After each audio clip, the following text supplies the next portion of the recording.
Aujourd'hui, on se retrouve pour la deuxième journée sur le son Z avec la lettre S.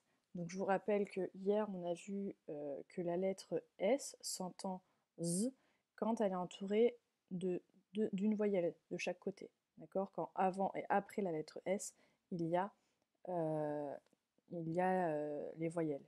Souvenez-vous, hier, on avait fait ça. Donc avec les lettres A, E, I, O, U, Y, si la lettre S est entourée, donc avant et après, on l'entend Z. Donc là, c'était l'illustration que nous avions. Nous avions dit hier qu'il s'agissait de 3 photos. Arrivé en classe de mer, c'était le titre de l'illustration, mais on n'avait pas plus d'informations. Donc maintenant, ce qu'on va faire, c'est qu'on va lire le texte d'aujourd'hui. Et déjà, je vais vous laisser mettre pause et l'observer un petit peu, parce que c'est un texte, vous voyez, qui ne ressemble pas à ce qu'on fait d'habitude. Donc mettez pause déjà pour observer juste ce qu'on voit, déjà sans forcément lire. Donc déjà, la première chose qu'on remarque, c'est l'écriture.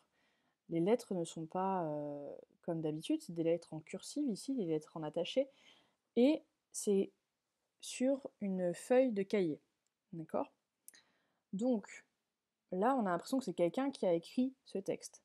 Quand on regarde le début du texte, les 2 premiers mots, maman, papa. Et quand on regarde la fin du texte, bisous, Lily. Alors, à votre avis, qu'est-ce que c'est? Ce texte, c'est une lettre. Effectivement, c'est une lettre, vous en doutez, que Lily, l'auteur, ici, en bas, a écrit à ses parents, maman, papa, les destinataires. Quand on commence une lettre, on commence toujours par dire à qui on écrit. D'accord? Papa, maman. Si on écrit à un copain, on va écrire cher copain. Si on écrit à sa maîtresse, on va dire chère maîtresse. Voilà. Au début d'une lettre, on écrit toujours à qui on adresse cette lettre, le destinataire. Et à la fin d'une lettre, on signe toujours. Là, Lily, elle a écrit son prénom, comme ça on sait que c'est elle qui l'a écrit cette lettre. D'accord? C'est très important quand on écrit une lettre d'écrire qui l'a écrit. Donc maintenant, je vais vous laisser mettre pause pour lire cette lettre. Allez-y, mettez pause, et quand vous avez fini, vous reprenez la vidéo et nous la lirons ensemble. Donc lecture de la lettre. Maman, papa, nous sommes bien arrivés en classe de nature. La route était longue, mais le paysage était vraiment beau. Nous nous sommes vite installés, Taoki est avec Hugo et Dong dans une chambre. Moi je suis avec Magali et Rose. Nous avons vidé nos valises, rangé nos affaires dans le casier et hop, tous dehors pour visiter le village. Il y a une église juste au bord de la falaise. Elle est un peu isolée, mais quelle vue sur la plage. Ensuite, nous sommes allés sur le sable pour nous amuser. Je pense que le séjour va être génial. Je vous envoie déjà quelques images.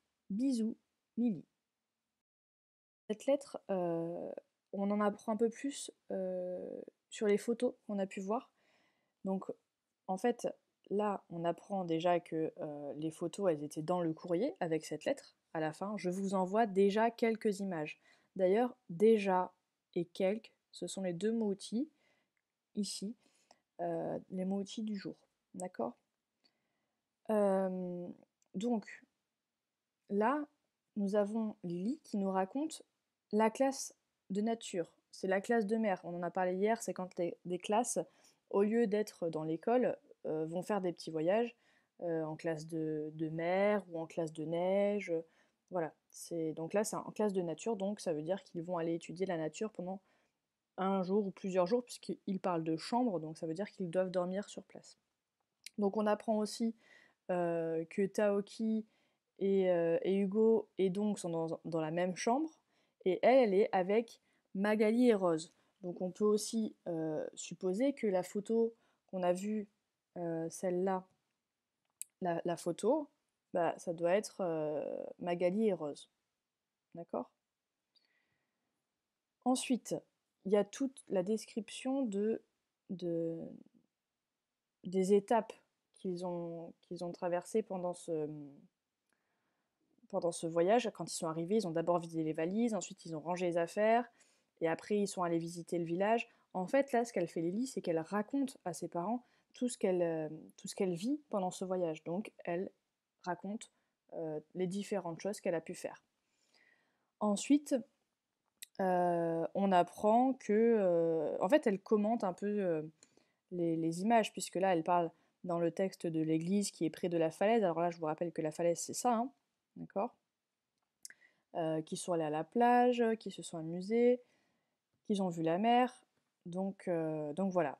Après, au niveau du vocabulaire, est-ce qu'il y a des mots qui sont compliqués?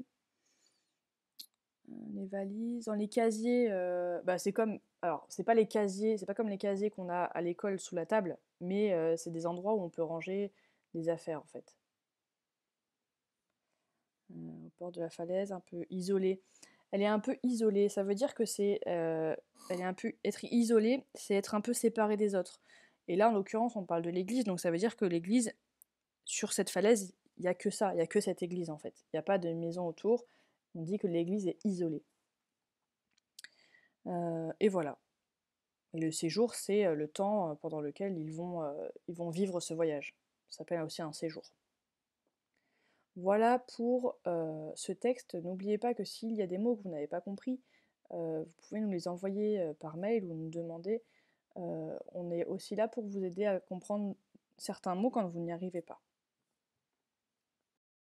Dernier exercice sur ce texte, je vais vous demander de mettre pause et de compter le nombre de phrases qu'il y a dans cette lettre.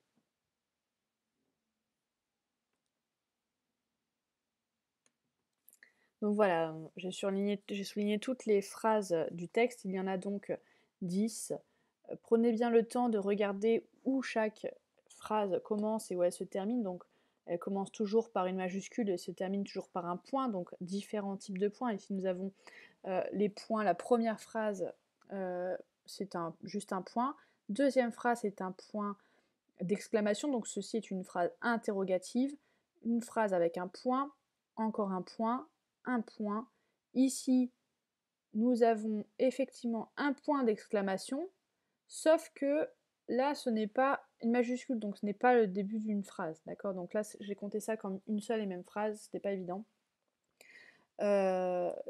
Ici, un point d'exclamation, donc une phrase exclamative, encore un point et encore une phrase exclamative. Il y a beaucoup de phrases exclamatives dans ce texte parce que c'est une lettre, c'est Lily qui raconte à ses parents l'aventure qu'elle vit en classe de mer.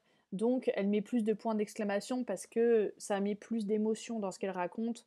Je pense que le séjour va être génial. Voilà, elle est contente de décrire ça et de dire ça. C'est pour ça qu'il y a plus de points d'exclamation. Voilà, c'est tout pour aujourd'hui. Je vous souhaite une bonne fin de journée. À bientôt!